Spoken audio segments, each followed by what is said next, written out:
आज आहे जन्माष्टमी, तर मी बनवत आहे वडे आणि पुऱ्या आणि हा घ्या हा। पहिल्या नंबरवर सासू आहे, दुसऱ्या नंबरवर सून आहे, तिसऱ्या नंबरवर पोरगी आहे। आज बनवेन, आज पक्का। Hello guys, good morning. तर आज आहे जन्माष्टमी। तुम्हा सगळ्यांना जन्माष्टमीच्या खूप खूप खूप शुभेच्छा। सकाळी उठून मी आज बनवत आहे नाश्ता। नाश्त्यामध्ये बनवत आहे विदर्भ स्पेशल, नागपूर स्पेशल तर्री पोहा। तर्री पोहासाठी मी तर चणे भिजत घातली नव्हती म्हणून मी कांदे पोहे बनवत आहे। तसं तर आम्ही मिडल क्लास वाले जास्त पोहे खात नाही नाश्त्यामध्ये, आम्हाला तर फक्त रात्रीचा वाचलेला भात फ्राय करून खायला आवडते। पण म्हटलं आज पाहुणे आहेत, अक्का आल्या होत्या राखी बांधायला, तर त्यांच्यासाठी स्पेशल कांदे पोहे बनवायचे म्हटलं। सगळ्यांना नाश्ता देऊन मी बाबाकडे नाश्ता द्यायला गेली, तर बघा बाबा काय म्हणतात, तर ऐका तुम्ही पण। भाज्यानं बुद्धी होते हा आणि याच्याला समोसे पाहिजे होते। ठीक आहे ना, तर समोसे बी बनवेन, मग का आज बनवेन, आज पक्का। बाबाला खायचे होते समोसे, ते पण बनवून देणार मी। बघा आम्ही दोघं मिळून किचनचे कामं वगैरे आवरले, नाश्ता वगैरे केला। त्याच्यानंतर दुपारच्या जेवणाची तयारी करत होतो। मी बनवत आहे जेवणामध्ये भेंडी आणि तिखट वरण। त्याच्यासाठी मग मी भेंडी कापून ठेवली आणि वरण कुकरमध्ये मांडला। त्याच्यानंतर खुशबू किचनची साफसफाई करत होते, मग मी थोडा वेळ वेट केला वरण वगैरे शिजतपर्यंत। बघा त्याच्यानंतर भात मांडला, भात बनवला, त्याच्यानंतर काळा चहा बनवला। मग मी रात्री गुलाबजामुन बनवली होती, तर आता सकाळी म्हटलं नाश्ता झाल्यावर बाबाला गुलाबजामुन देते। तर बघा बाबा किती खुश झाले, त्यांना खूप गोड आवडते। मग दोन्ही बाबांनी मिळून गुलाबजामुन खाल्ले।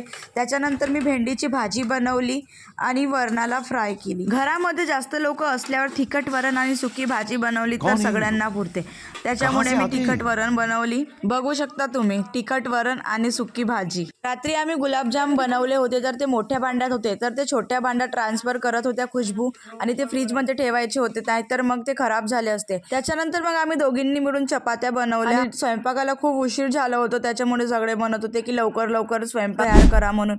मग सगळ्यांनी मिळून जेवण वगैरे केलं। अक्काला पण जायचं होतं गावी, मग त्यांनी पण जेवण करून त्या पण घरी गेल्या। त्याच्यानंतर मी पण आंघोळ वगैरे करून पूजा वगैरे केली आणि जेवण करायला खाली गेली। मी पण जेवण वगैरे केलं आणि सगळे मस्त आराम करून होते। मी पण थोडा वेळ आराम केला। आम्ही सगळे आराम करत होतो, तेवढ्यात बाबा आले।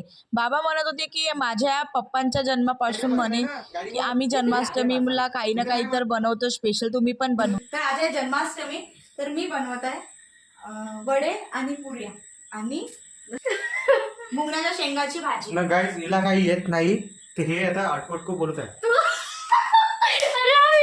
मग त्याच्यानंतर रात्रीच्या जेवणाची तयारी करत होतो। मी काहीतरी स्पेशल बनवतो म्हटलं, तर मी मुंगण्याच्या शेंगाची भाजी बनवली, म्हणजेच मोरिंगाच्या शेंगा। थोडी मस्ती वगैरे केली आणि मग त्याच्यानंतर बाबाची फरमाईश होती काहीतरी स्पेशल बनवा, पूजा करायची आहे, तर त्याच्यासाठी मग मी लाकोरीच्या डाळीचे वडे बनवले। तुम्हाला माहीत असेल तर माहीत नाही, पण आमच्या इकडे ते डाळीचे वडे बनवतात। कॅमेरामॅन आमच्या बरोबर व्यवस्थित नव्हता, बघा तो स्वयंपाकामध्ये बिझी आहो थोडा। गाइस मी काळा कोंबडा आणि ते गोरा कोंबडी आहे ते प्यारी समझ गई। अल्लाह माफ करे, बहुत मनुष्य लग रहे हो, मत करो, रहने दो। बघा हे कॅमेऱ्याच्या समोर येऊ काय करते काय नाही यालाच माहिती। पहिल्या नंबरवर सासू आहे, दुसऱ्या नंबरवर सून आहे, तिसऱ्या नंबरवर पोरगी आहे, चौथ्या नंबरवर मी।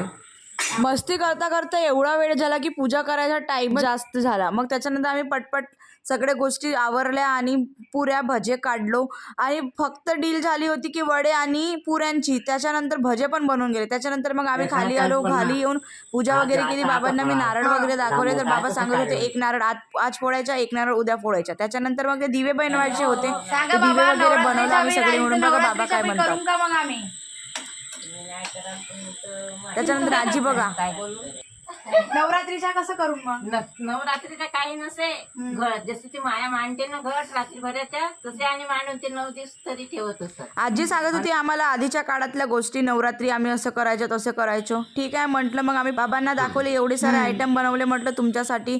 मग पूजा वगैरे करण्यासाठी आम्ही सगळेजण, बघा हे पंडित आमच्या, पूजा वगैरे करून झाली। त्याच्यानंतर मग आम्ही सगळ्यांनी मिळून जेवण वगैरे केलो। जेवणाचे व्लॉग मी काढली नाही, कारण की माझ्या फोनमध्ये चार्जिंग नव्हती। जेवणाचे भांडे वगैरे घासली आणि बस आजचा व्लॉग एवढाच। तुम्हाला आवडला असेल तर like, share and subscribe. Thank you.